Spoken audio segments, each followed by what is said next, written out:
घंटी हो ए भतीजावा के आंटी होली में रंगे दा दोनों घंटी हो ए भतीजावा के आंटी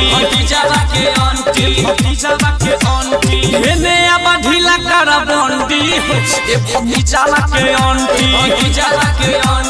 होली में रंगे दा दोनों घंटी हो ए भतीजावा के आंटी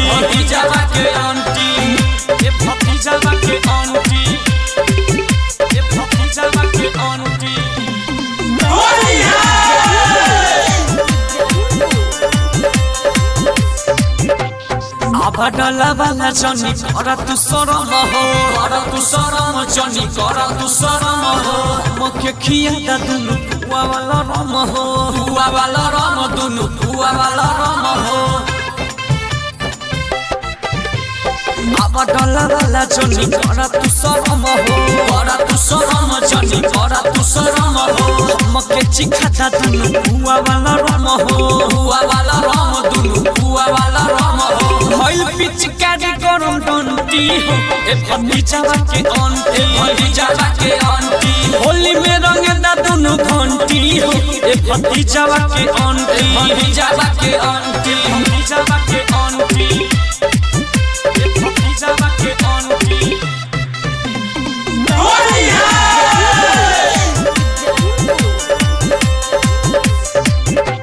हमके रंगे दया अपन चोली के चबूतारा हो चोली के चबूतारा हल्का से हल्का रंगे दा तनी ऊपरा हो रंगे दा ऊपरा आए हाय हमके रंगे दया अपन चोली के चबूतारा हो चोली के चबूतारा हल्का से हल्का रंगे दा तनी ऊपरा हो रंगे दा ऊपरा आगे बादल भरत दी पलटी हो ए भतीजावा के आंटी